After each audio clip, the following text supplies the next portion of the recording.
I can't hear you. Oh, okay. I'm sorry. So let's open a word of prayer. Lord, thanks for this day.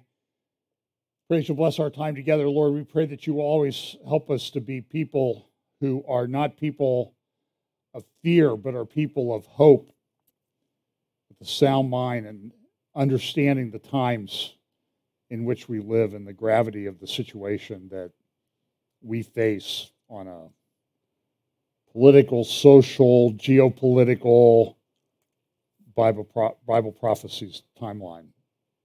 Just pray that you'll give us wisdom, guide us by your Holy Spirit, give us opportunities to share the gospel. Bless our time together today. In Jesus' name, amen. So sorry for that. So listen, today, I don't know, I used to have these good ideas about titles, but I've hit a dry spell. And so I'm going to call it Narratives of Corruption, just because I was listening to a lot of things that were going on. For those of you who listen elsewhere around the world other than the United States, I do focus a lot on the United States just because, we're a pretty influential culture around the world. We live in the end times. And we have some things going on here that I see them being exported elsewhere. And part of it is just people creating narratives and people who are corrupt creating narratives. And I think this is an indicative of the end times, that we're going to see more corruption. We're going to see people lying. And we're going to, I think I did a midweek update this week. I think I called it polarizing. We're going to be a very polarized world and culture. There's not much in the murky middle anymore. Everybody's kind of in one camp or the other. And by all estimates, it's like 50-50. So here's some of the channels that we're on. I go through these each week. I don't usually post my midweek to Rumble. At some point, I'm going to post some stuff to Rumble just because I can't talk about it on YouTube. And pray, there's a friend of mine, Tony Koretz, who has a YouTube channel called Minute to Midnight. I've been on his program many times, and he lives in New Zealand, and he got a couple strikes this week on his YouTube channel. And what they did was they went back to like December of last year. He got a strike, and then all of a sudden, here comes another strike for December of 2021. So it's sort of like when you get on their radar, they come after you. And it's the weirdest business model I've ever seen, because they want you to put up content, but if you don't put up the right content, they give you a strike and take you down, or they won't monetize your channel. And I don't like the ads. So, but it is what it is. It's free. Everybody has it. Everybody knows how to use it. It functions pretty well.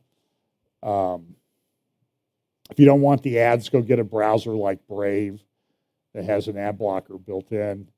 And then we have a Fellowship Bible Chapel app now. You should be able to get it at both the Google and Apple stores.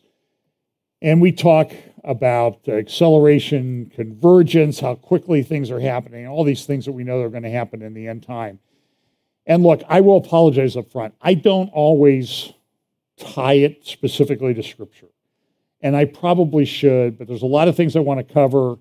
And I assume, from looking at comments and that type of thing, people that watch, people will, they have a basic understanding of Bible prophecy. And again, I like this sort of orchestra, this sheet music that kind of shows a three-dimensional, it's not quite the way I would put it together if I was doing a graphic. By the way, I tried to do it and it looked awful. So, but this is, like each piece of an orchestra, and if you put it into a three-dimensional thing and layer it together, it sounds great. By itself, it may not, who cares if the trombone's playing the bass part correctly or something like that, but it's very interesting. And I think Bible prophecy is this way, that it's going to be kind of come together. So as we get closer, we'll understand better how things are going. And I know I always get in trouble when I talk about things like the horsemen of Revelation. This is a little graphic that I've made up that and so this is a big controversy in this, that some people say the seals of Revelation have opened. They've been open for a long time. Some people even say they've been open since Jesus returned to heaven. That's when the seals started to open. And listen, I think what we can all agree on is that there's certain things described in those seals, each of the horsemen, and they describe things that start to happen, and they progressively increase. So, for example, this white rider on the white horse, a lot of people identify it as the Antichrist. It says he goes forth conquering and to conquer. That's a process. And so when these horsemen do start to ride, or if they start to ride, if they haven't started riding, there's going to be foreshadows of what they're happening. So, they're kind of blurry when the foreshadows start happening. And then as you get closer to the actual horseman riding out, it gets better. And so you see these foreshadows for all of these different things in Revelation. So again, I appreciate people who disagree with me. I love people who disagree with me. And I could be kind of snarky and say, I love it when you disagree with me because, well, it just means that you can improve and get right like I am. But that's snarky.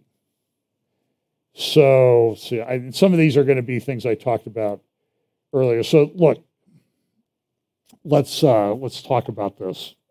And I might have some other slides buried down the way that will also cover some of these items, but this is a cover from a few weeks ago in The Economist, Europe.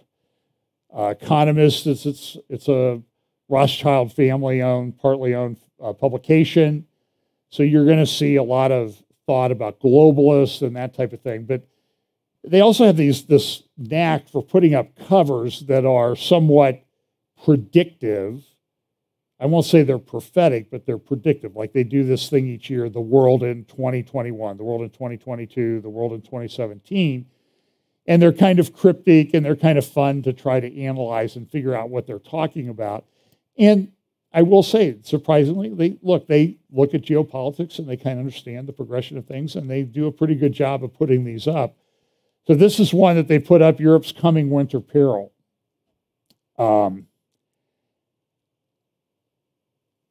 This is not going to be, the next year is not going to be pleasant unless something miraculous happens. I think that here in the U.S., we have, a lot of farms, a lot of food. We're a big exporter of food. But, we have a problem with drought. And most crops don't grow very well without water. One of the great things in life, to me, is Ohio sweet corn. I think Ohio sweet corn I've had sweet corn a lot of places, and I just think Ohio sweet corn is the best. And all you Iowa people, you can write in, and I understand, I've had Iowa sweet corn, but I'm just telling you, except this year, it's awful. Have you had it? It's the worst. I mean, I bought 2 dozen and ate a couple of years out of each batch and threw the rest away. And I just don't think it's that very good. So I don't know if you're getting it somewhere good, where it tastes good, but I'm just telling you, I've got it from people we've bought from for years, and it's not doing very well. And we have this major drought. It's in many respects, I mean, they're talking like a 2,000-year event out in the West, or 2,500-year event. Everywhere you look, it's happening. And it's just,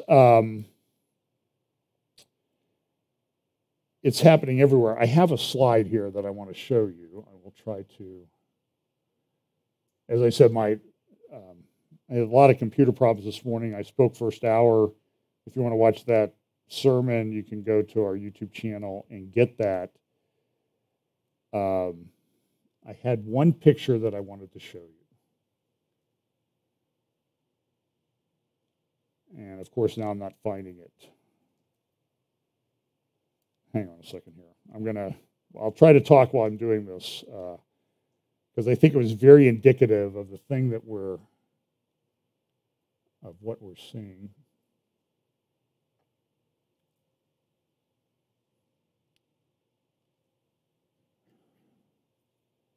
Well, if I come on it, I'll tell you what it said. I'll tell you what it showed, and maybe that'll be half as interesting as actually seeing it. It was a picture from Europe,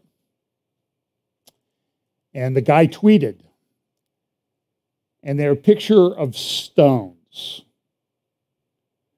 that were in rivers in Europe. And those stones were put there when they had this historically awful drought that just was devastating to Europe. People are seeing these stones for the first time in centuries. And some of the stones, one of the stones, when you translate it, it says, if you can see me and read this, cry. And so a lot of the major rivers in Europe, the Rhine River in particular, have been shut down to barge traffic because their water levels are so low. Of course, what does that do? That exacerbates anything else that's going on with regard to shipping, supply chain. You have this stuff with fertilizer supplies and that type of thing that might be traveled by barge. A lot of stuff in the United States goes by barge or ship because it's the cheapest way to transport things. But Europe is in a major drought. There are major fires in France. They're having problems with crops. I read an article that in Italy, one farmer was saying that his yield will be down 80% this year from what it was. And I'm only trying to say is this is happening pretty much all over the world at the same time. And it's happening in the world's breadbaskets, like the United States. Now, I don't know that you'll see the impact of that. I went to a Sam's Club over in Dublin, where we used to live, the other day. I was shocked. Okay, it doesn't take a lot to shock me. But when I go to the meat department and it's basically empty, like 85% empty compared to what it usually is, I'm just like, what is going on? Now I go to Costco and I don't see that kind of problem. But I'm just telling you, at Sam's Club and some other places I've gone, I've seen problems. So I don't know if there'll be a huge famine or shortage in the United States. I'm just saying is that all of this stuff catches up with you after a while. Certainly whenever crops go down in production, there are other places in the world that might be able to step in and help out. But then you put on top of that these ridiculous regulations that are being put in the Netherlands and Canada restricting the use of nitrogen, which, whether you like GMO seeds or not, they really need nitrogen-based fertilizers to produce a good crop. People are having trouble getting that because a big component of making nitrogen is natural gas. Natural gas supplies to Europe are way down. I was listening to someone in the UK talking, and they said that already fuel bills right now, like electricity and that type of thing, are up 53% in England. And they expect them to go up 4 times above that. And UK and Europe is wrestling with, how are people going to afford to live? It's a big issue. And part of it is because of this war in Ukraine. Part of it is because of the green agenda that wants to shut down gas production. And we just passed this. I don't know if there was a Hall of Fame for bills from Congress that are misnamed. This one would be inducted without a waiting period, called the Inflation Reduction Act. It's anything but. And I'll talk a little bit about one provision in there. So It's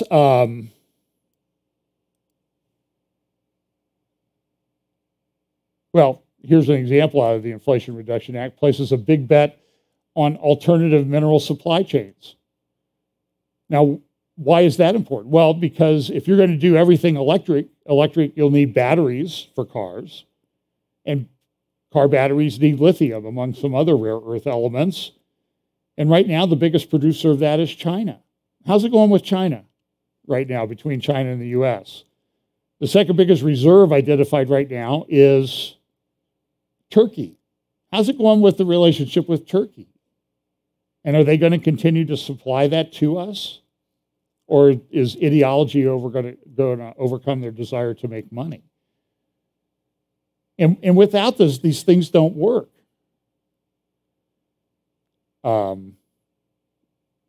And maybe they don't want you to have cars. They don't even want you to have electric cars. It's, I don't know. This is the best places to live in the world, I would say. Best and worst places to live in the world so far. Worst is Damascus, and Tehran is there, and Zimbabwe and Bangladesh.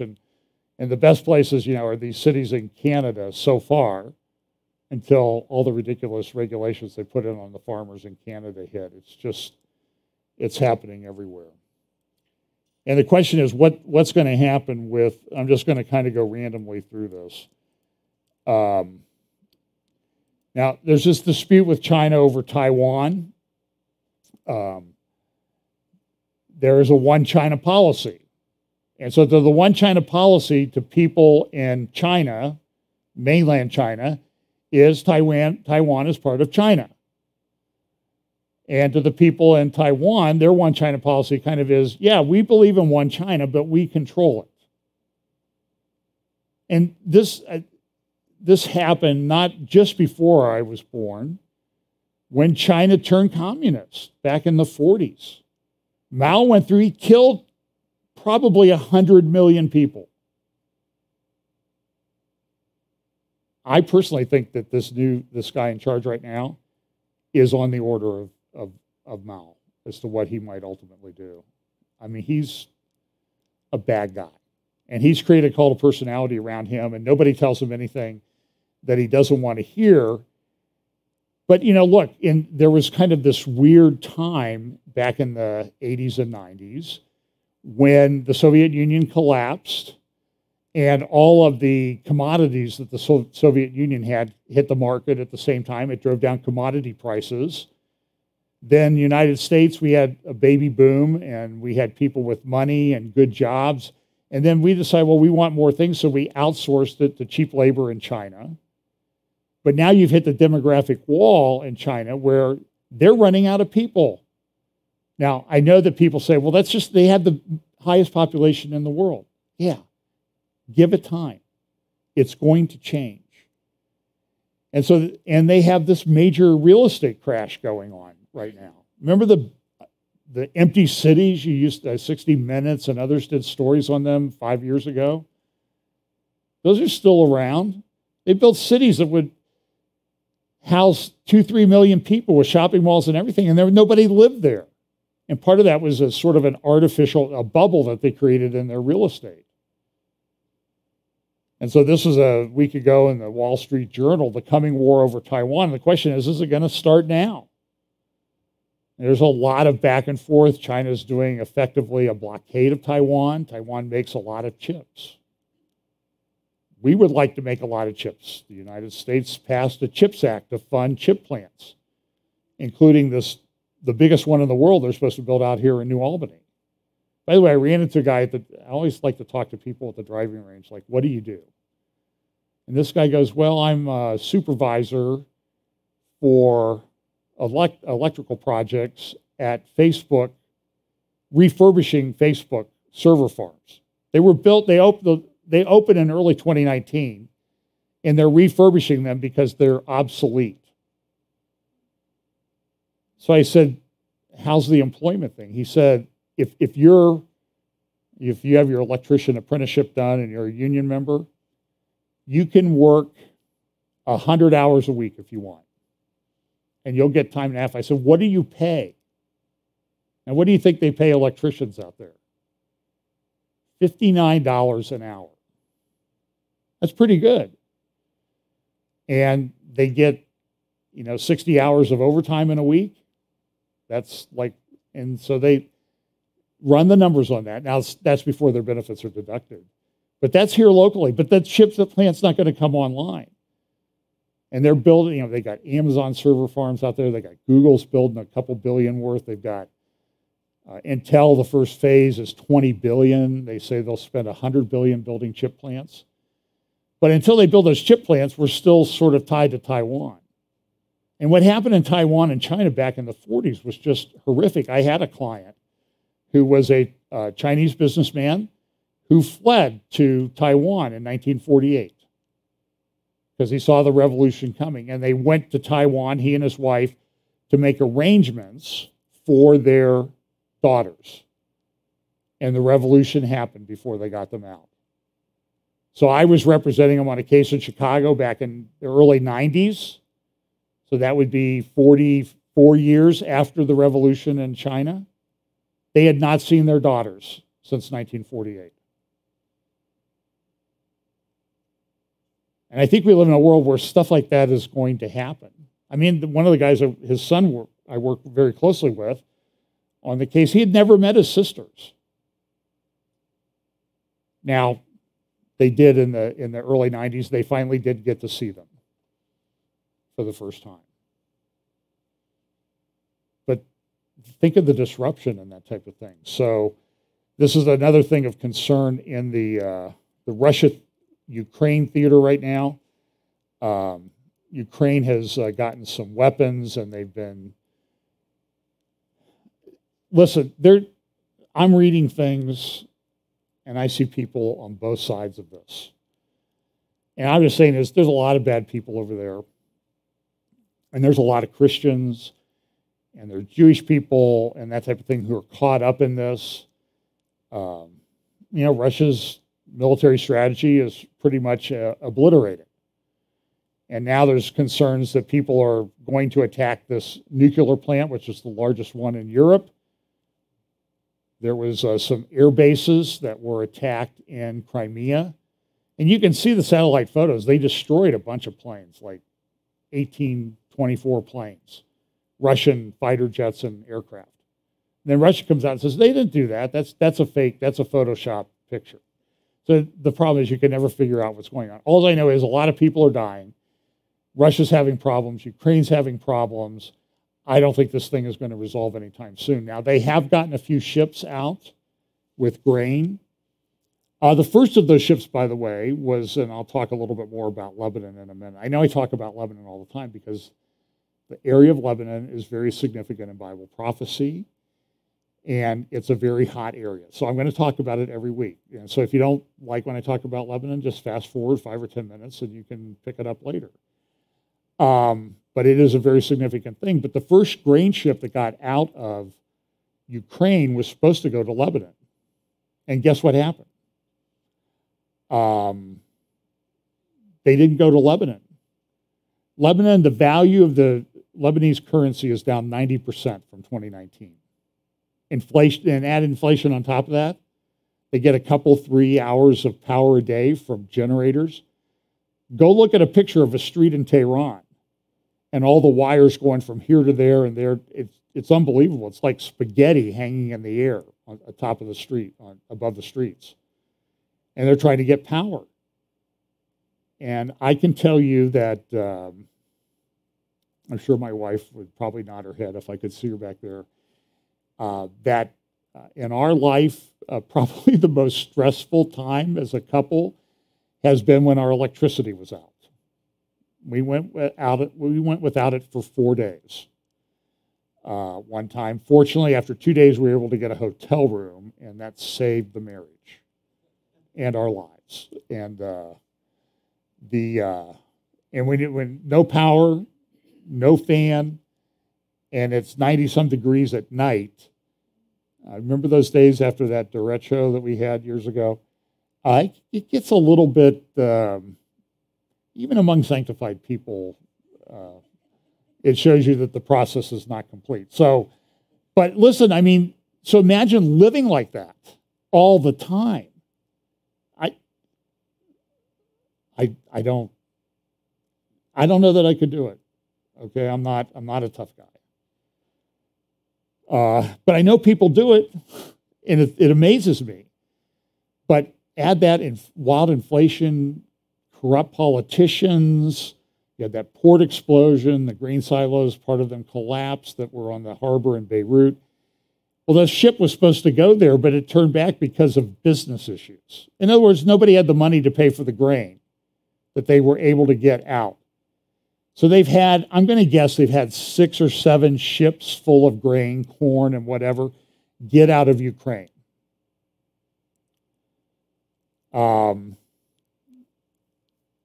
They need, so as of a couple weeks ago, they had about a 45-day window to get the silos emptied out and the grain that's already there in Ukraine from last year's harvest.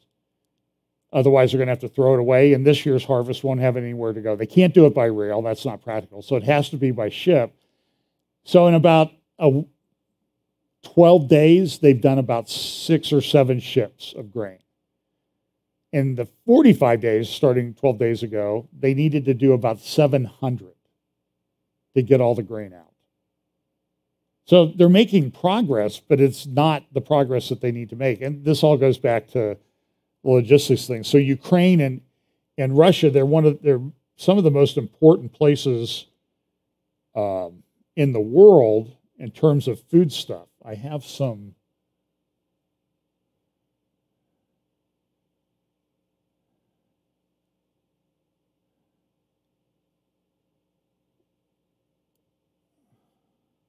Okay, so here's top wheat, corn, barley, and sunflower oil exporters in 2021. You see this? Russia, wheat, 17% of the world's wheat comes from Russia. 11.6% from Ukraine. So you just mess with the supply chains on any of this, and I don't know how Australia is doing. United States, I don't know that we'll be doing very well this year because of problems in Texas and Kansas and other places that grow grain. But look at corn. You know, Ukraine is 16% of world corn production. It's some of the richest soil in the world. The Atlantic Council has an article on their website, and they're globalists, but you know, they're a bunch of smart people, and they said if Ukraine managed it correctly, Ukraine could feed the world.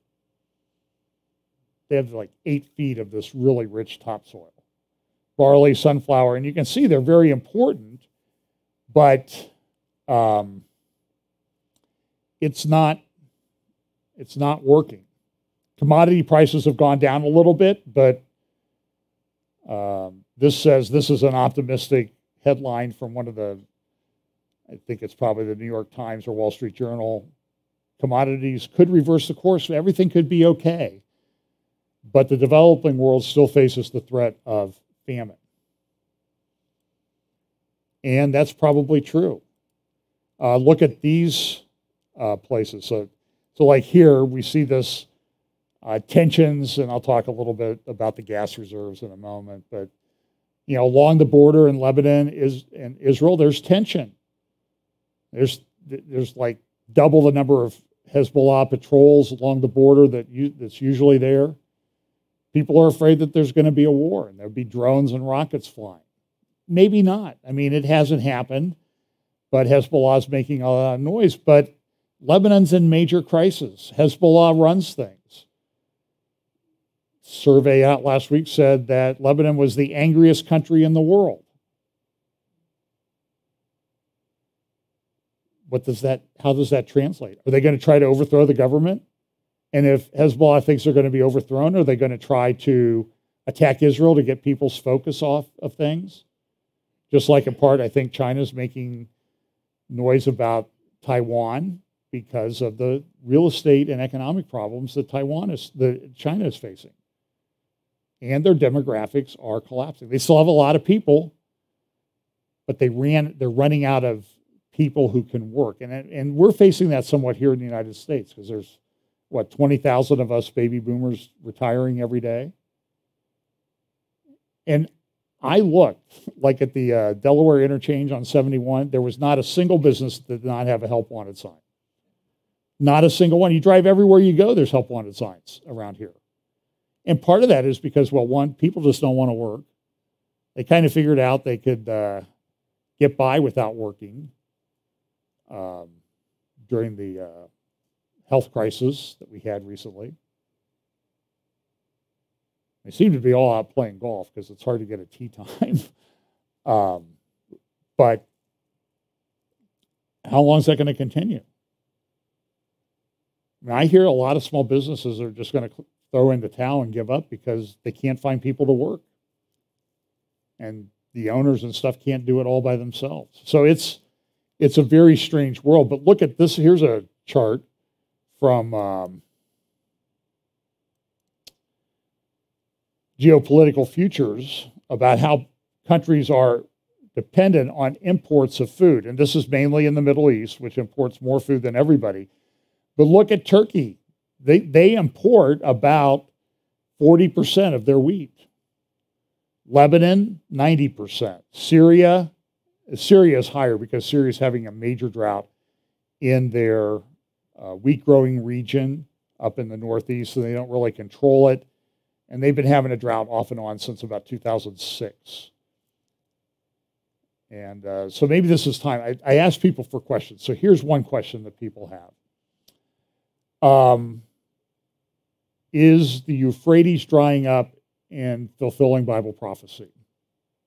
There's a passage in Revelation where it says, the Euphrates is dried up to prepare the way for the kings of the east to come with this giant army. Now then we get into an argument. Well, it's a demonic army, so you don't need China, you don't need anybody in the east, you don't need the Central Asian countries. My view is that it's probably people is the army. We'll figure it out when it happens, if we're all still alive then or around. But so I have covered for many years now that the Euphrates is drying up. The Tigris is drying up. Now, part of that is because there are dams upriver that are collecting the water. That's also happening down in Ethiopia with the Grand GERD. It's GERD. It gives the Egyptians heartburn. The Great Ethiopian Renaissance Dam, GERD. And they're filling it. And it could lead to a war between Ethiopia and Egypt once Ethiopia gets over its civil war, where it's awful what's going on in Ethiopia. But they're filling up this giant dam on the Nile. Hey, the Nile comes through here. That's water. We need water to develop. And Egypt, you've got that big lake there behind the Aswan Dam. Let some of the water out of that if you need water. And so now there could be a war. Egypt's threatened war. So you have all these things. So is the Euphrates drying up? That number one is yes, it is. Number two, is it the fulfillment of Bible prophecy? I would say not yet, because it's not completely dried up. But the rivers, it's much like the Colorado River in the United States. The Colorado River in the United States used to flow to the Gulf of California, down around there, Baja California. It stopped like 100 miles short of that. It kind of just peters out. Because all the, Phoenix and Vegas and all these cities upriver, they're taking the water. There's not enough water to get it to the ocean. And now you add a drought on top of that. And they're having a drought in the Middle East right now in certain parts. And it's the most water-challenged area on the planet. In fact, here's a graph that I have. Water stress in the Middle East and North Africa. 12 of the 17 most water-challenged countries in the world are in the Middle East. People are kind of funny. If they don't have water, they get a little bit, you think it's bad if they don't have power. They don't have water to drink. They get even a little bit testier than they do with there not being power. And so Jordan, Saudi Arabia, Libya, and everybody says, well, why don't they just do desalinization? Well, desalinization requires a lot of energy to push this stuff through filters. And somebody like Saudi Arabia probably can do it. But Jordan can't. They don't have that much gas. Libya could, but they have a geopolitical problem. It's a mess. It's a mess. Turkey, they have plenty of water, although they're having some drought issues right now too. And Iran is having drought issues, and they're kind of getting into a war of words with Turkey about, hey, don't you take water from that river that flows along the border and that starts in your country, because that's our water. It's everywhere you look, there's these potential for wars to break out. Israel does a great job of managing its water, drip irrigation, and that type of thing. Lebanon is water challenged. So here's the Tigris and Euphrates rivers. The Euphrates is there on the left, and you can see where there's a lake in Syria. There's a big dam there, and then you see upriver in Turkey. There's a number or series of dams. And Turkey's been building these dams. And I've been talking about this for years because Turkey is using water as a weapon in some of these things. And I do think this plays into Bible prophecy. But, you know, the Euphrates and Tigris used to go all the way down to the Persian Gulf, and they stop way short of it now. There's a waterway there they're trying to build a port there in southern Iraq near the Persian Gulf. Supposed to be a big, giant port. That could be significant. But the farmers that live in the marsh areas of the southern Euphrates and Tigris River water basins, they can't farm anymore because there's no water. Well, there's no water, and then, oh, wait a minute, there's no water, there's no food grown. That exacerbates food problems in these countries. Now add supply chains, now add a war between Ukraine and Russia, and you kind of have a problem brewing. And when there was a problem like this back in 2010 and 2011, and what happened? The Arab Spring. Has that resolved itself? Most analysts I see say that if this isn't resolved and turned around quickly, and the droughts get over, and the food is grown, and the food gets shipped, and the supply chains, what happens over the next couple of years will make 2010, 2011 a cakewalk by comparison. And all these countries are significant, particularly in this area, in Bible prophecy, because it's Middle East oriented. So do I think that the drying up of the Euphrates is a fulfillment of Bible prophecy? I do not think it's a fulfillment of Bible prophecy.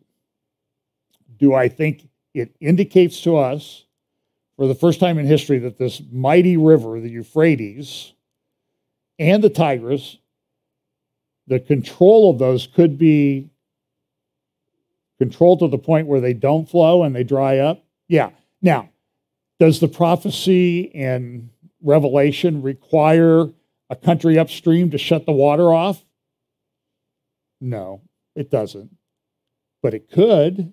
We just don't know how exactly it's going to play out. So we see the logistics of how it could happen being put together.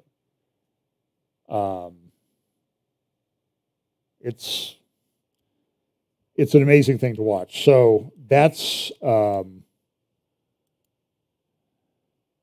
here's some pictures that I have. Europe's economy is feeling the heat from every direction.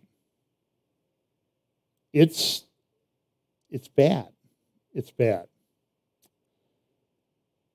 Okay, now what do I want to talk about?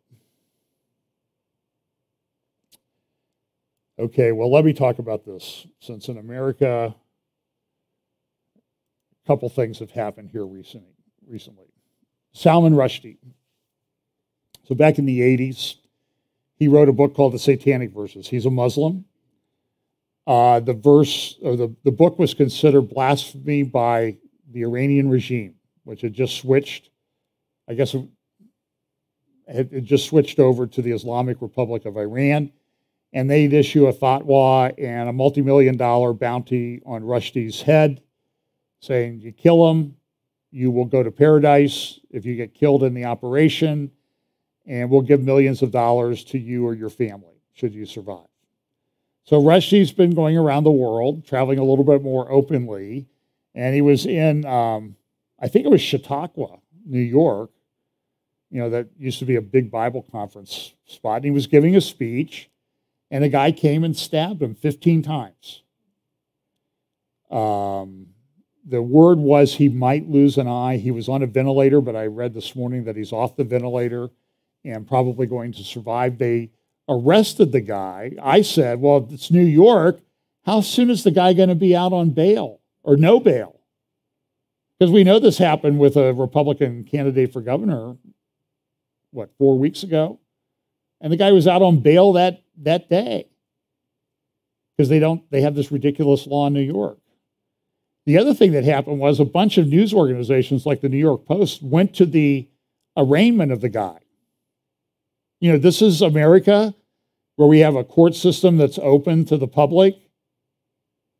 They were not allowed to come in to watch the arraignment of this guy. Now, what's going on there?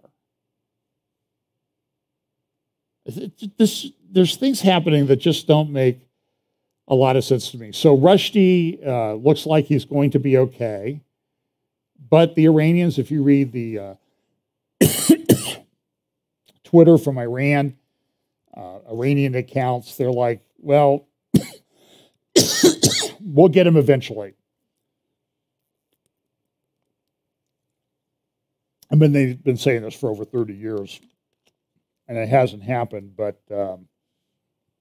it happened here in America. Guy got stabbed at a speech that he was giving in New York. So I probably need to talk about this. Anybody hear about this?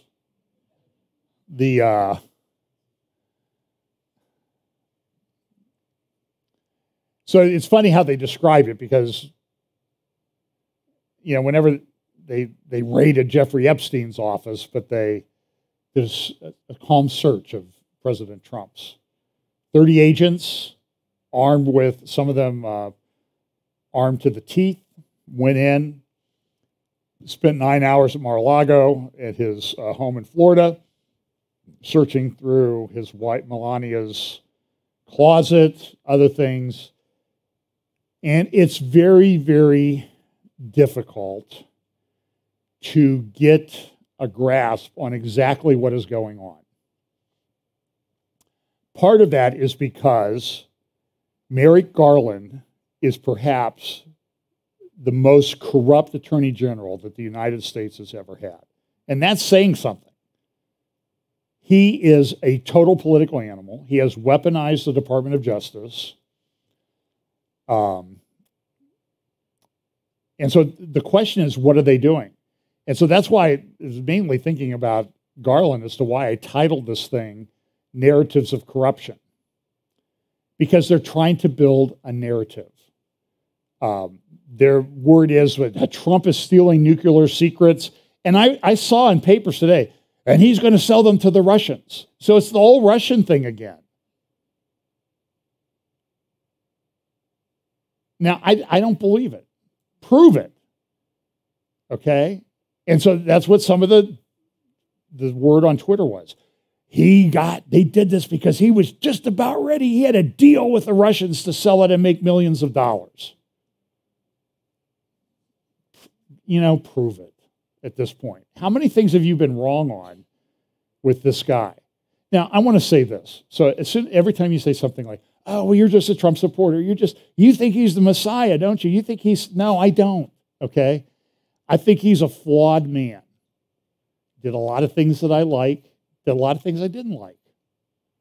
But he's not the only issue here. There is a much bigger issue. So Victor Davis Hansen from California is a man I respect greatly, Hoover Institution and other conservative organizations. He was interviewed by Will Cain the other night. I'm going to play 5 or 6 minutes of what he had to say because Victor Davis Hansen is a very articulate, thoughtful man, and I like the way he said it. And I agree 100% with what he said, because this is an inflection point in America. If you think it's just about Trump, wake up. It's about a whole bunch of other things. Here's Victor Davis Hansen. Victor Davis Hansen is a senior fellow at the Hoover Institution, and he joins us now. Victor, always great to have you at moments like this. Why? Why has what we've watched over the last 24 hours taken place? Why have they targeted Donald Trump? Well, they're afraid in the short term, but in long term, they believe they're morally superior to America, and therefore any means necessary or justifiable for their morally superior ends. Right now, we don't have the rule of law in Washington. Whether you're targeted or exempt depends on your ideology. So in the past, when there was a dispute over the archive, the presidential papers, Barack Obama just said, I'm not going to turn them over, the freedom of information. He spent $30 million resisting efforts to do that. George Bush had an executive order and said, you know what, I'm not going to do this. And that was adjudicated. And now we go after a president and go to his house with 30 agents. In the past, when a high official was called for a congressional subpoena, Eric Holder just said, I'm not going, and I'm not turning over any of this fast and furious. The idea that you would put him in shackles or you'd confront him with his family and grab his phone is just ridiculous. But this is what we're doing on ideological basis. And when you start to do that, you don't have a democracy anymore. And I don't think we do. The second thing is this January 6th committee, Will, is sort of like a French Robespierre committee on public safety. To be on that committee, you have to have one criteria, and you had to vote to impeach Donald Trump. If you're a Republican, there was one other qualification. You had to be politically inert with no future. And it was deductive. It started with the premise that we're going to destroy Donald Trump, and then we're going to bring in witnesses, and we're going to allow narratives to that end. There's going to be no cross-examination. There's going to be no disinterested counsel. We know that when Dick Cheney himself made a commercial, and he bragged about his daughter that she was the one power that could stop Donald Trump. But that's not what her job is on that committee. It's to be disinterested. It's to be inductive. It's to find out what happened on January 6th, not start with a boast that you're going to destroy Donald Trump and make the witnesses and the testimony fit that. And finally, I never thought I would say this. The FBI is beyond redemption. It's all of its bureaus and its institutions have to be farmed out and broken up. If you have a warrant, an FBI warrant, there's no guarantee that that has not been altered. If you subpoena and you want FBI records on phones with a Mueller, they will be wiped clean. If you want disinterested legal counsel, look at Lisa Page and Peter Strzok. If you're the FBI and you want to find out why Hillary Clinton has hired a foreign national to find dirt on a political opponent, then you will hire that same foreign national. And you look at the last 4 directors. We just saw Christopher Wray, and he just stonewalled every question, and then he flew on an FBI plane, our plane, a luxury jet, because he had to go to his own vacation spot. He took over, remember, from Andrew McCabe. What did he do? He lied 4 times to federal investigators, and his wife was running for an office with Clinton-related PAC money while he was investigating Hillary Clinton's email scandal. He took over from James Comey, who leaked confidential memos written on FBI devices to the media, and then when he was called before Congress on 245 occasions, he said he didn't know or didn't remember. Anybody listening to this tries that with the IRS and they're going to go to jail. And he took over from Robert Mueller, whose entire special counsel case was based on 2 premises. The information that was false in the Steele dossier and the shenanigans of the Clinton-hired GPS disinformation firm. And when he was asked specifically, he said under oath he knew nothing about either entity. And so this is very ironic because all of this is destroying this country. And it comes from the people who warned us democracy dies in darkness. And they have descended upon us the greatest cloud of autocracy and illiberality in the history of this republic. And we're going to have to do something and hope and pray that the House is under new leadership, and then it will be up to Kevin McCarthy and Republicans, as you say, to reply in kind. I don't want to live in a country where Kevin McCarthy tears up the State of the Union address as soon as Joe Biden gives it. I don't want to live necessarily in a country when Kevin McCarthy says no squad member is going to be on any House committee, or Mitch McConnell is going to go to the Supreme Court and yell about Supreme Court justices. But that's what we're at, and let's pray to God the Republicans can save us. And look, President Trump is not the savior, okay? It's Jesus. Everybody needs to get right with Jesus. You may not have much time, my friends. I know from our own particular channel and other friends of mine who do these updates, we are seeing people come to faith in Jesus Christ. Now, that's not because we're slick or we're scaring them into the kingdom or anything like that. It's because God's using the circumstances of the world today to draw people to himself. Because it is a world that does not have a lot of hope secular. Look, am I hopeful that the situation in the House and Senate gets changed? Yeah, sure I am. I want to live in a relatively calm existence. But I can tell you, I'm talking to people everywhere. A lot of people are angry. And now we have this Inflation Reduction Bill, Inflation Reduction Act. Okay, listen. This is New York Times this morning saying a professor at Harvard Law School calls it a climate bill. Oh, wait a minute, I thought it was an Inflation Reduction Act. They're changing everything. Within that act are provisions that they will hire 87,000 Internal Revenue Service agents. Who do you think they're going to go after? And the ads, you can go look them up online. And you may have to go to archive.org with the URL to find the ad, because the tech companies are taking it down. And they say, we want you to be armed and ready to use their deadly force. That's the IRS ad. What? By the way, how many billionaires are there in the United States? 614, I looked it up. 87,000 agents for them? No.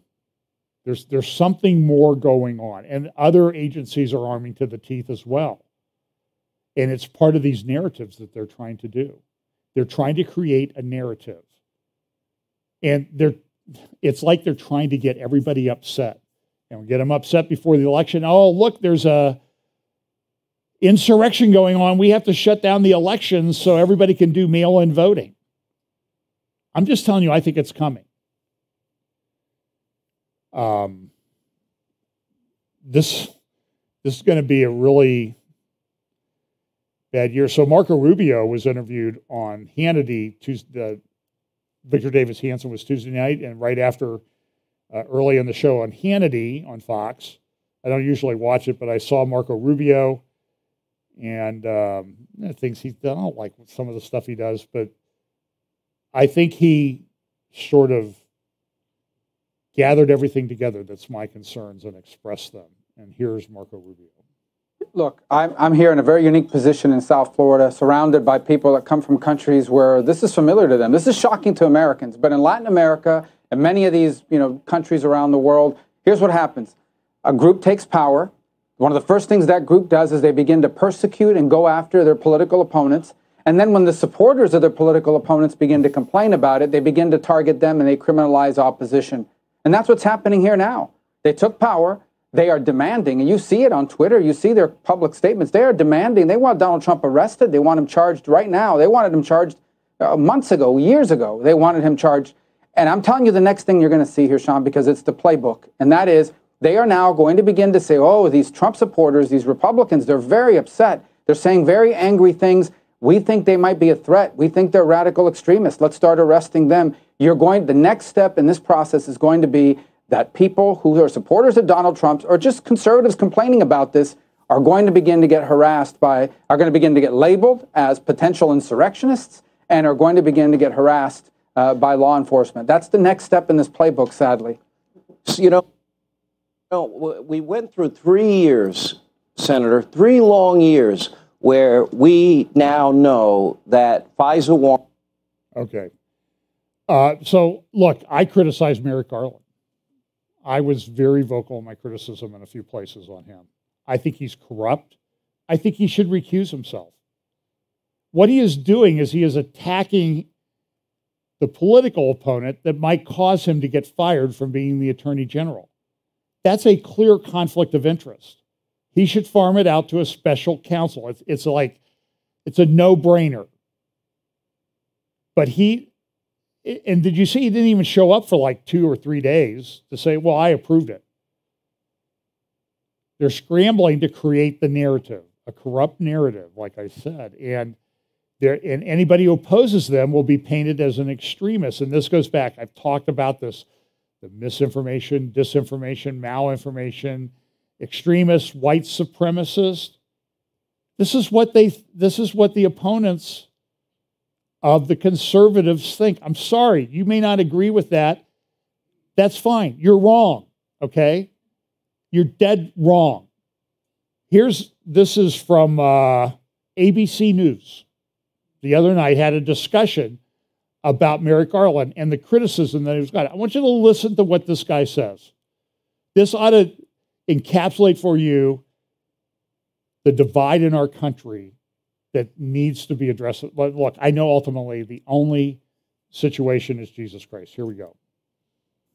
Well, it's very, very difficult. This is all in a polarized environment, which this environment right now is so dangerous and delicate, and it's so supercharged with calls for violence.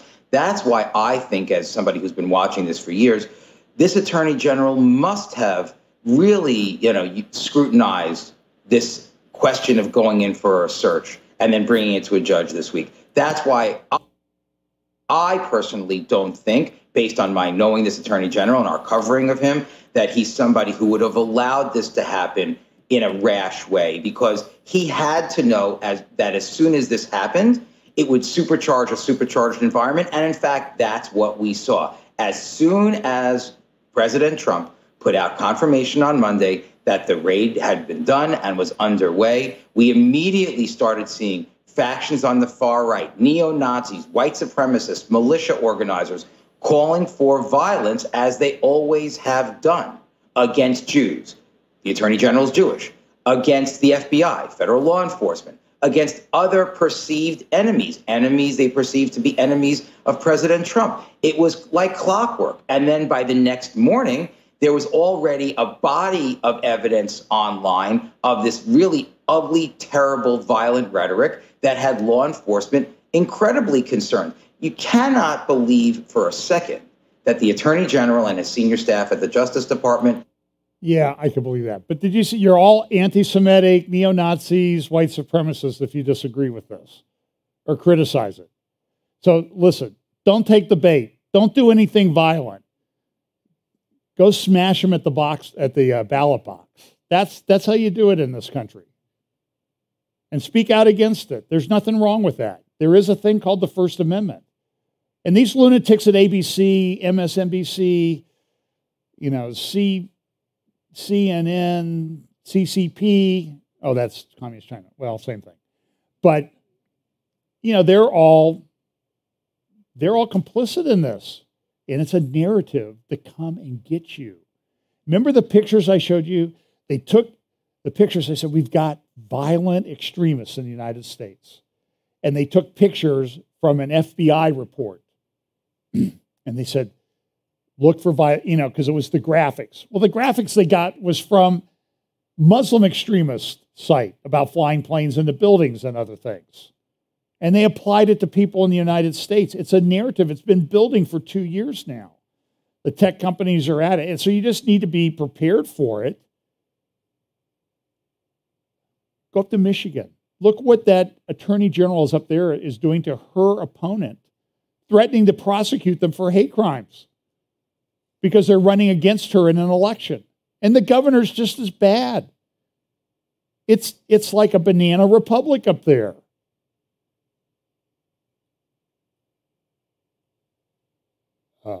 And then this article, this is from Tablet Magazine today. The sanctification of George Soros. See, you can't criticize Soros. He can fund all these crazy prosecutors, but you can't criticize him because he's Jewish. And if you criticize him, then you're an anti-Semite. And it's I don't care whether he's Jewish or not. Okay? He's using it for a prop. So we have a lot of things going on. Somebody sent me this morning. I thought this was kind of interesting because we talk about the food problems. So now I'm going to pivot to central bank digital currencies, CBDCs, which are coming. And some people think they're going to be here by December in the United States, and it will be programmable money. But they're also talking about food. You know, why don't you just eat less meat, okay? Okay? And now you're seeing all kinds, aside from the New York Times discussing cannibalism a couple weeks ago, now you're seeing all these recipes and stuff for bugs. And somebody sent me a picture of this. This was from Petco. They took a picture of this yesterday. I don't know where it was, but Jimmy's Peanut Puffs. Sustainable cricket protein. Your dog's going to love this. And you will too. Just see how happy your dog is. Great for food-sensitive dogs. Hypoallergenic, prebiotic, nutritious, sustainable. That seems to be our future. So let's look at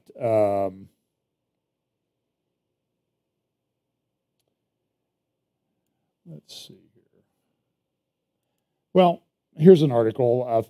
Melanie Phillips at her Substack account, she picked up on this article from the Times UK. And essentially what the article says is, this is the article that she wrote, The Closing of the University Mind. And what she does is she goes through and she finds like they're taking out like all of these books, like the Underground Railroad out of British universities because it describes slavery. Because somebody might be offended by that. Well, how are you going to know how bad slavery is if you don't learn about it? It was a horrible thing. I mean, the movie Amazing Grace, remember that? Great movie? Wilberforce, who fought to end slavery in the UK and the slave trade, and fought it for 20 years, almost killed him, probably shortened his life. And would that movie be allowed to be distributed in England today because it describes slavery? It also describes the plan of salvation and redemption very clearly. And the former slave trader was the name John Newton, who wrote Amazing Grace, who was haunted by what he had done and felt unworthy to even become a follower of Jesus. By the way, it's a very good point. I see a lot of stuff online. So listen, I've done discernment things quite a bit. And while it's not very common, sometimes people actually repent of what they did and start teaching correctly. It does happen.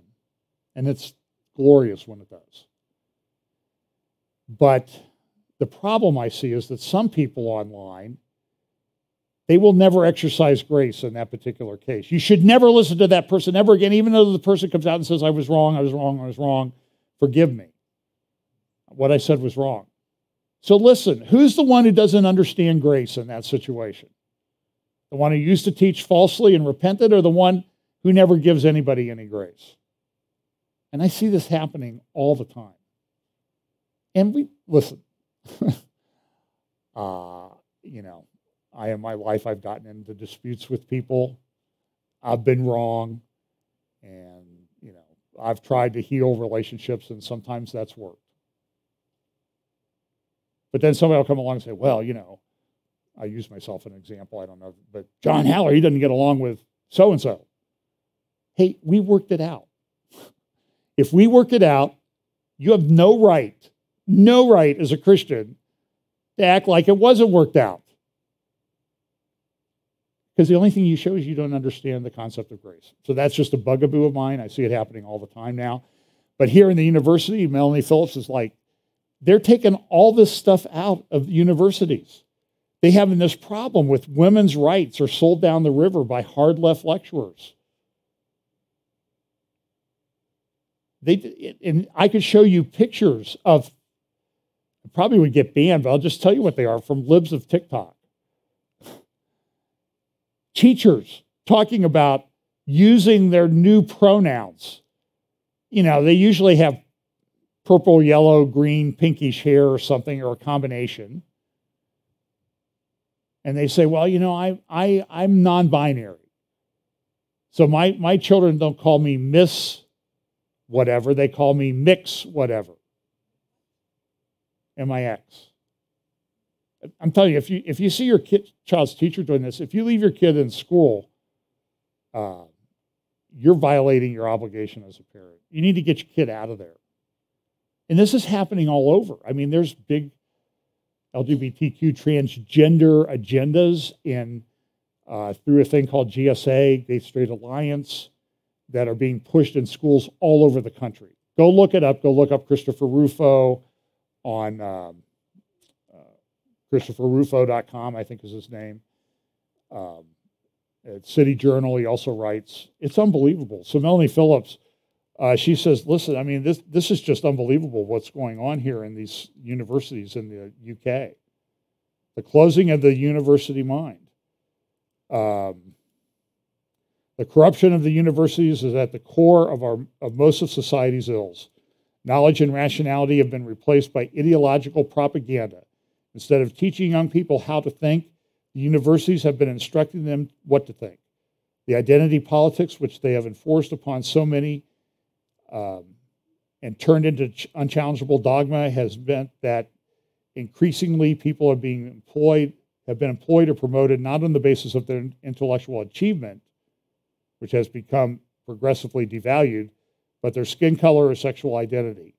All of which helps explain why across the board in institutions, professions, businesses, politics, and the civil service, so many are incompetent, know so little, and can't even think straight. The university is supposedly the crucible of knowledge, rational thought, and the free exchange of ideas are now responsible for the closing of the rational mind. And it leads to persecution. Here's Justice Alito speaking in Rome a few weeks ago at a conference about religious liberty.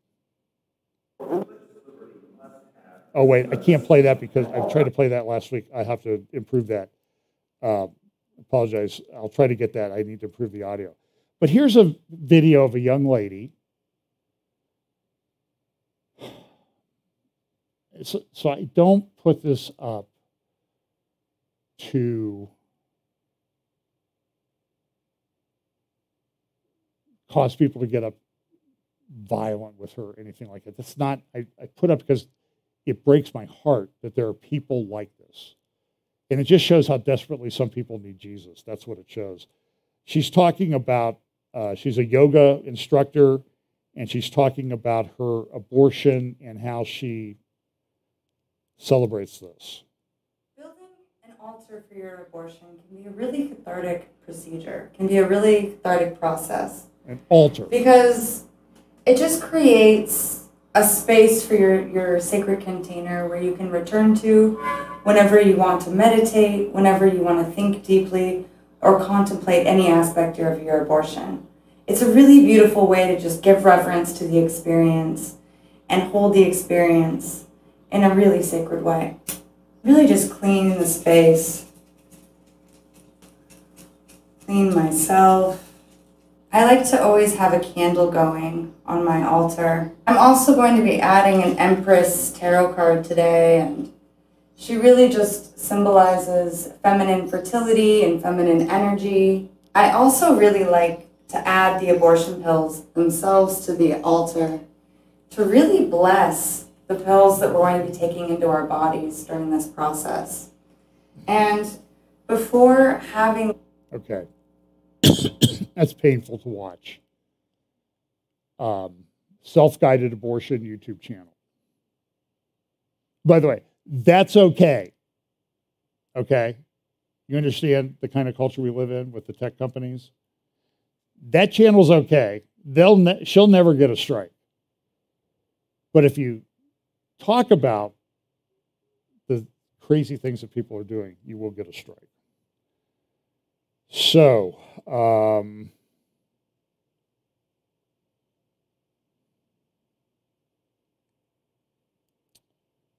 this is Turkey. Turkey is pushing drilling in the Eastern Mediterranean. They have another big drilling ship. Erdogan's pushing this, and that could lead to some conflicts in the Eastern Mediterranean. So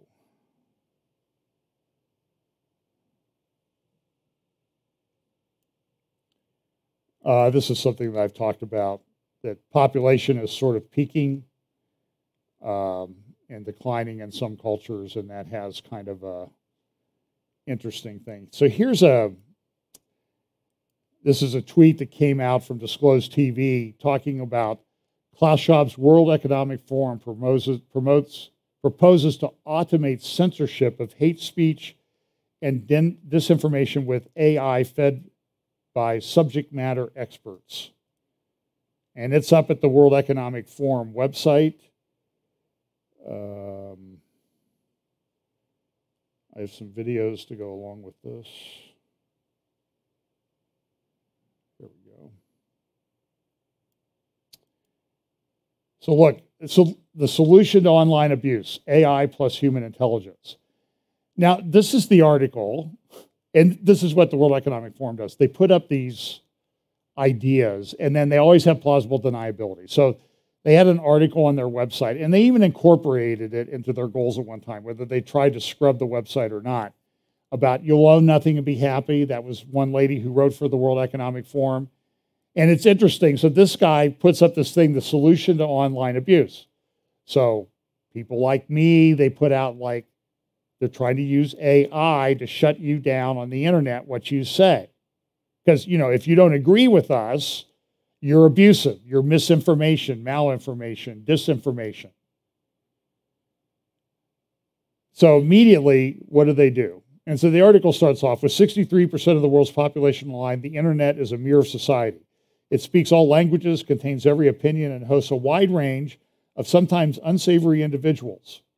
So far, they don't want that to happen. They want to have this monolithic fascist group control everything that's out there. I don't mind. So now what does the World Economic Forum does? Readers, please be aware that this article has been shared on websites that routinely misrepresent content and spread misinformation. So my question is, okay, so you want AI to control the spread of misinformation. And my question was, did AI tell you that you're going to get this kind of reaction to the article that you put up? Was AI smart enough to tell you that? See, it's artificial intelligence. It's not real wisdom. That's always the distinction that you have to make.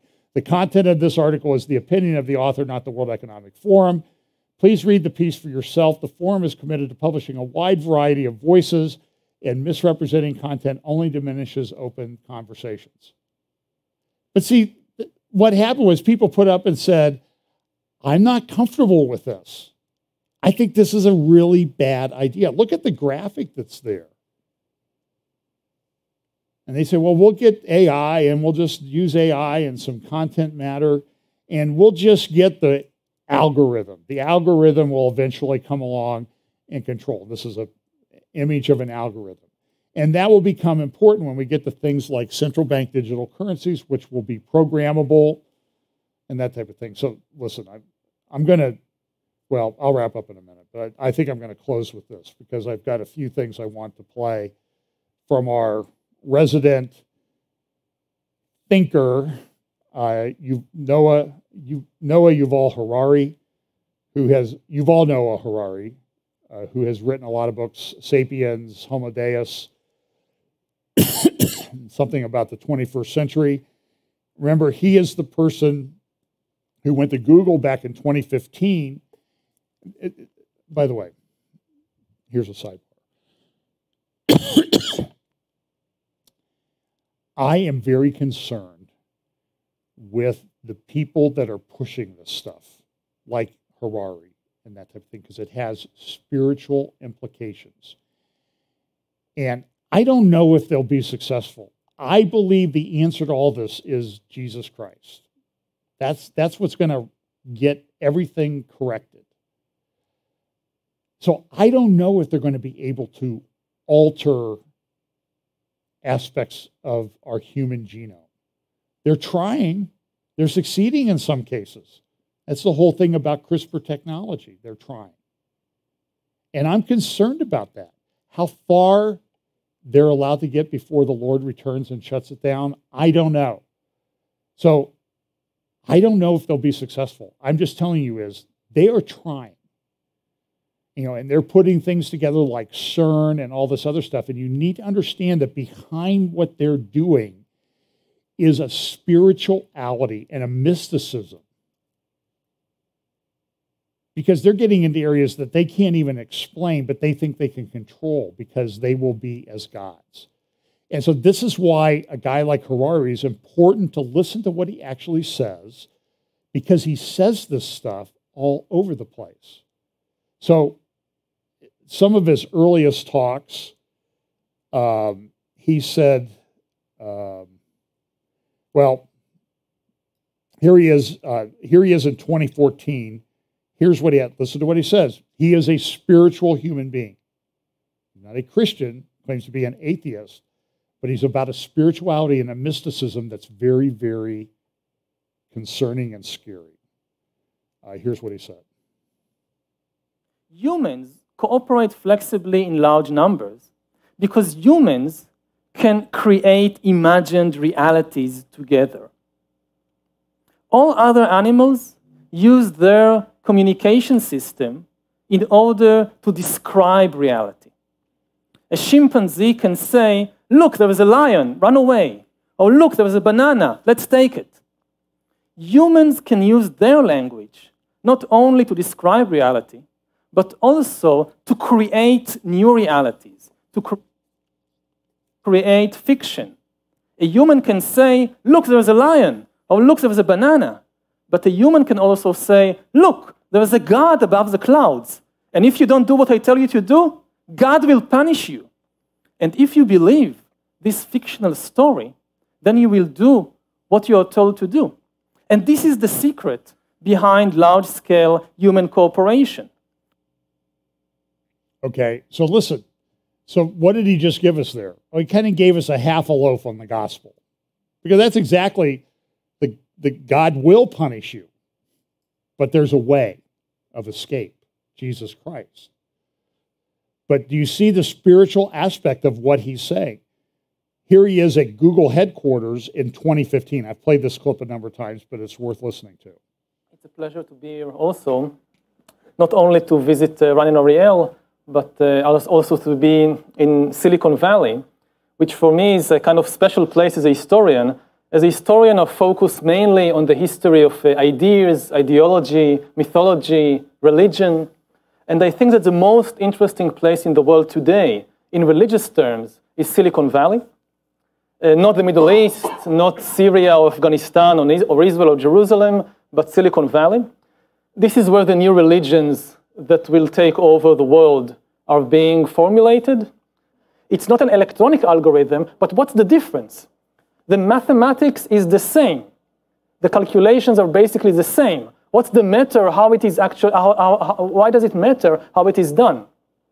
The second fallacy, which is part of it, is that most of these movies, not all of them, but most of them imagine it as a kind of war between humans and computers or humans and robots, when the far more likely scenario, which we are already seeing now, is not a war but a wedding.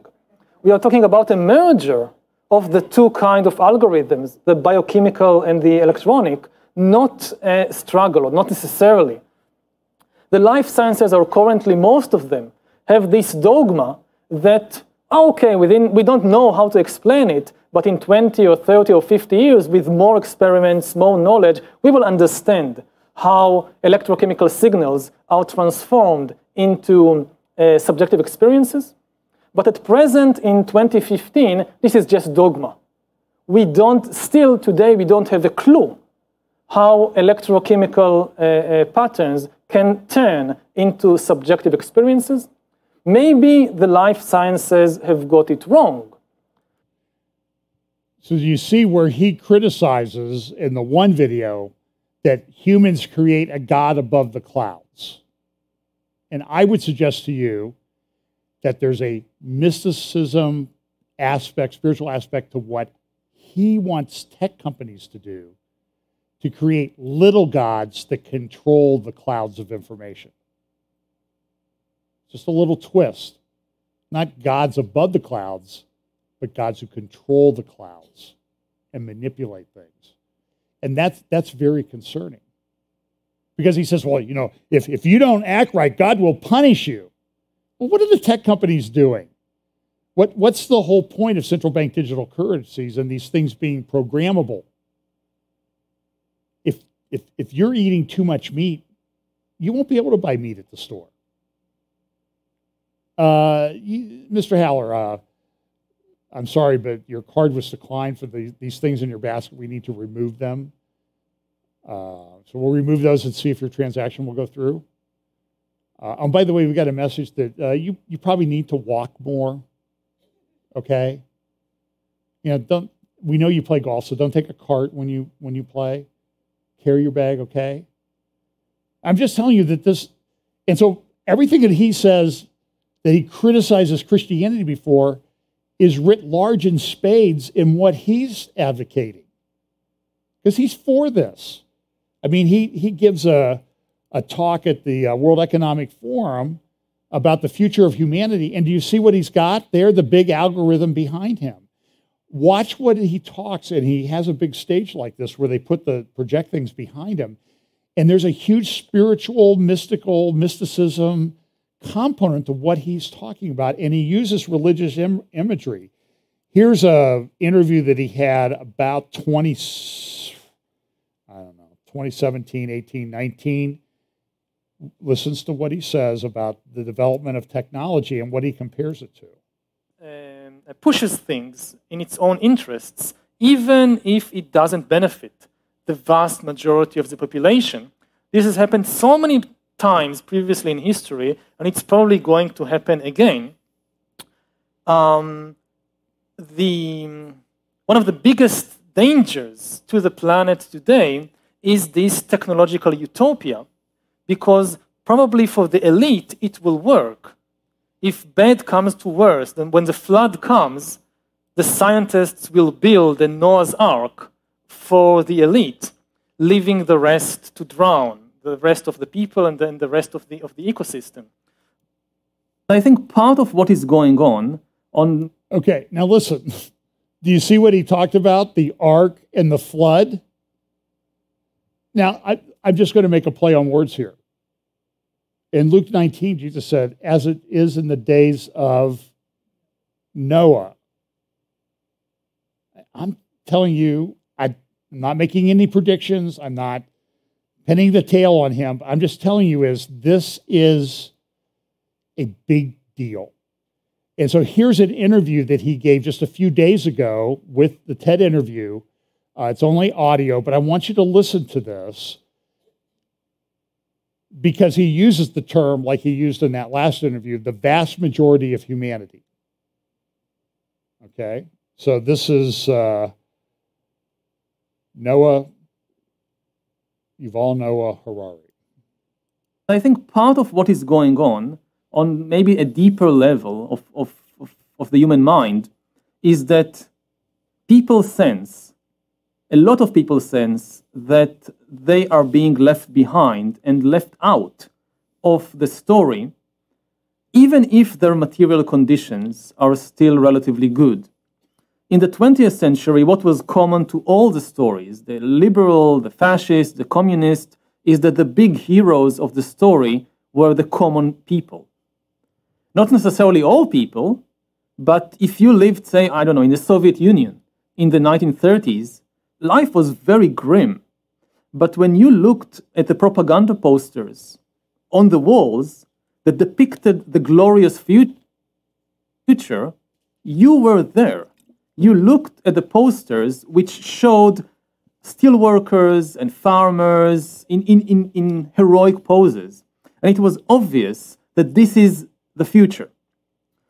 Now, when people look at the posters on the walls or listen to TED Talks, they hear a lot of, these big ideas and big words about machine learning and genetic engineering and blockchain and globalization, and they are not there.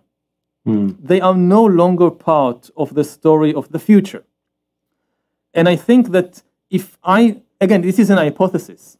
If I try to understand and to connect to the deep resentment of people in many places around the world, part of what might be going there is people realize, and they are correct in thinking that the future doesn't need me.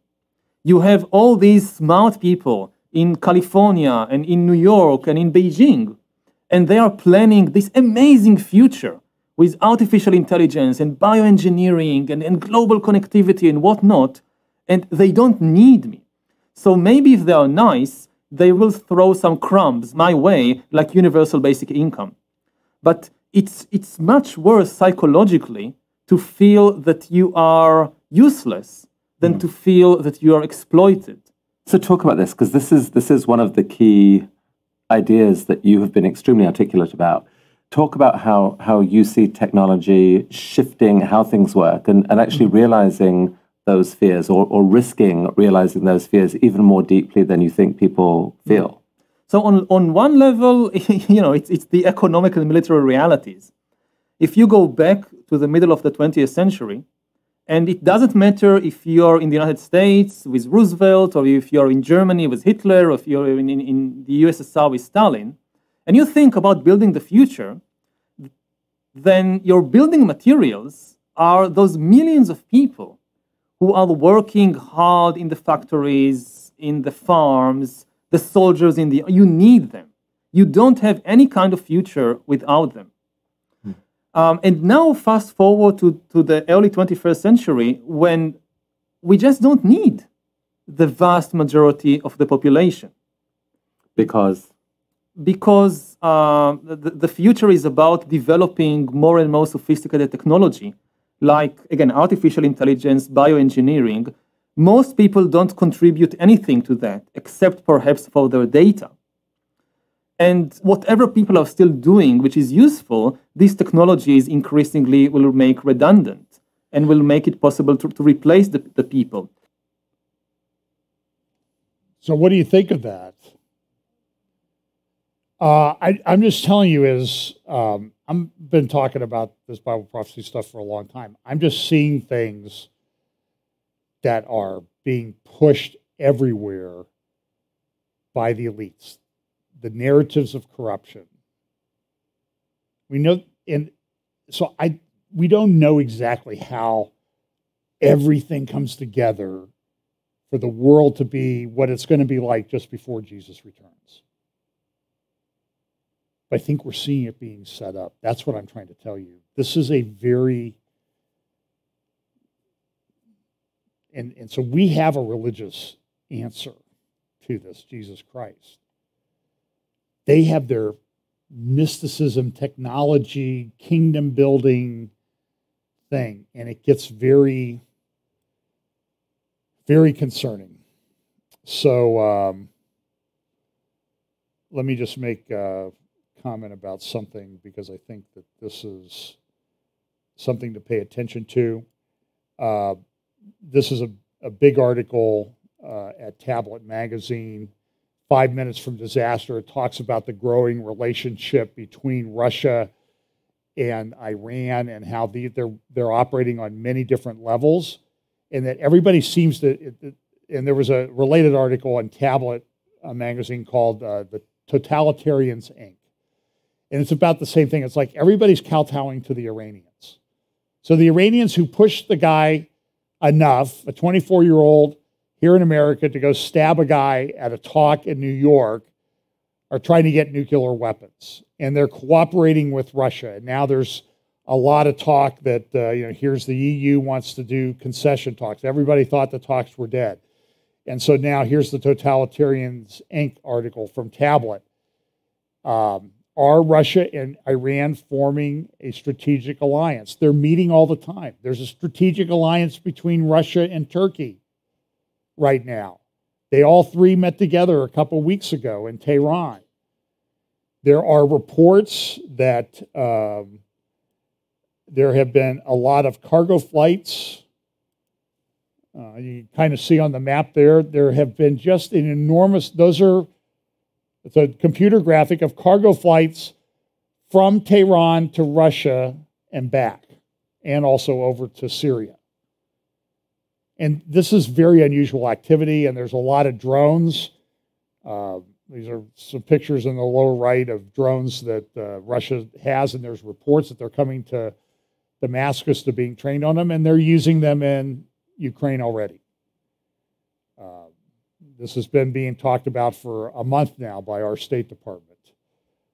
Here's an article in the Jerusalem Post this morning about a revived nuclear deal will not stop Iran from becoming nuclear, and that's a problem. So while all that's going on is we have this, and I mentioned this in my midweek update, so I'm not going to go through it, but back in early July, there were a couple articles.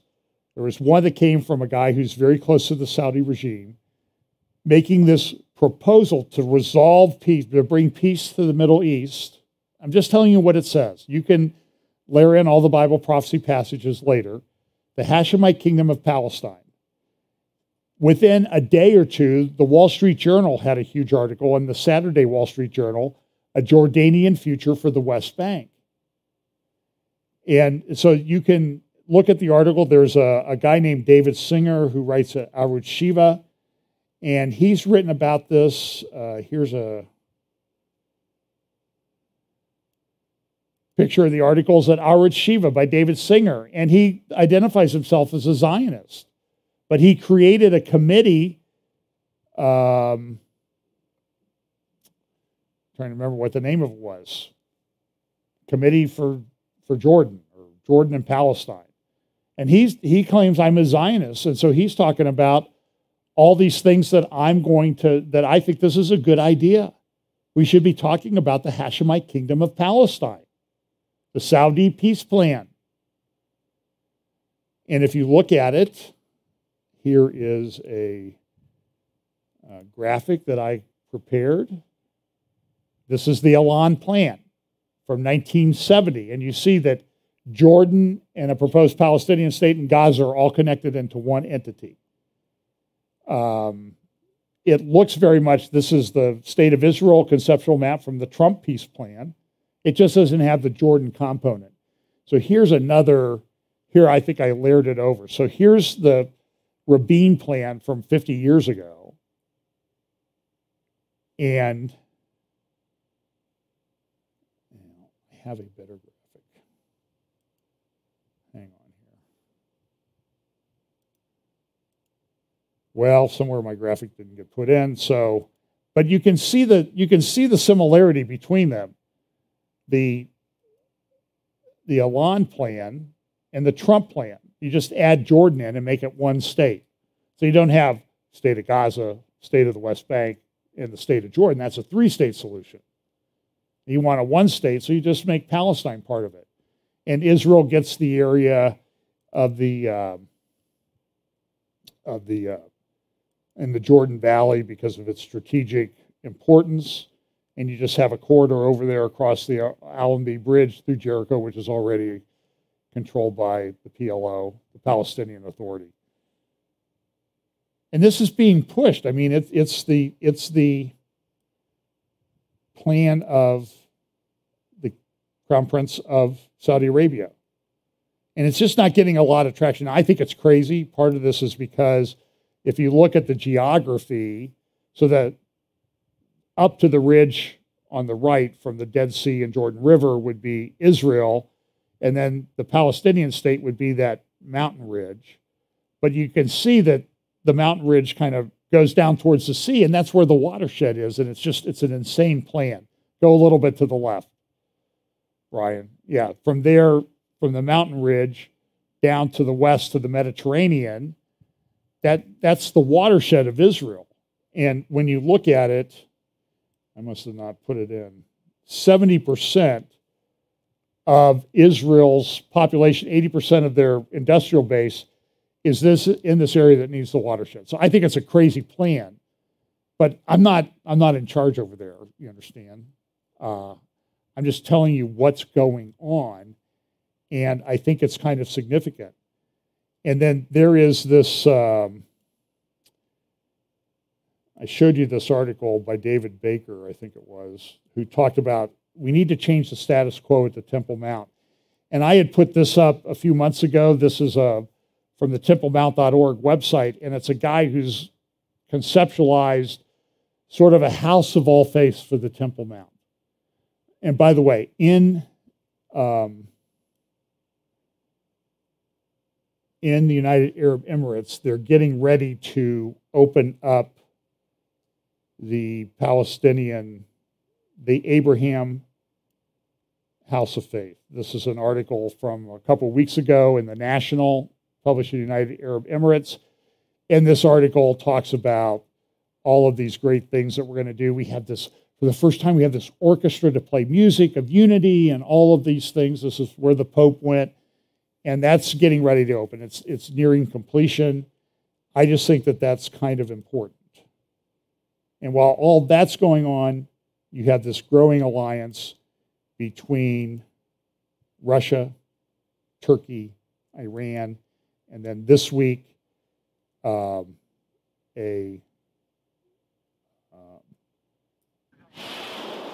Russian rocket launched an Iranian flagged satellite, sophisticated satellite, into orbit. This is from the Russian Space Center in Kazakhstan. And you can see the Iranian flag on the rocket there. This is the convergence thing that I've been talking a lot about. So anyway, I think that's probably enough for today. Oh, I guess I went longer than I thought.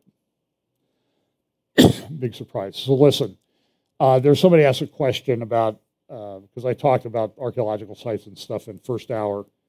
Again, that's on the website, Jesus and the Father, John 14 sermon. And I talked a lot about archaeological sites. And somebody said, are you ever going to lead a trip to Israel?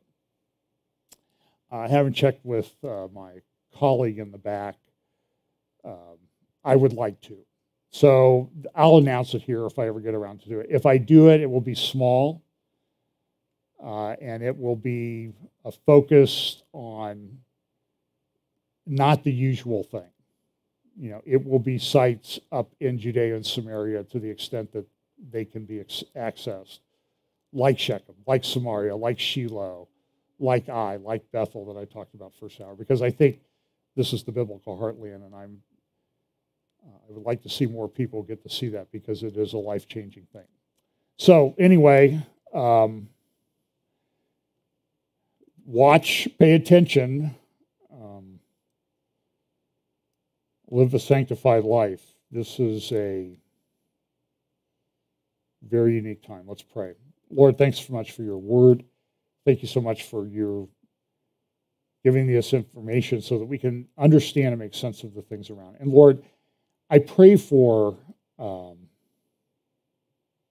people like Yuval Harari and this young lady who had this abortion altar.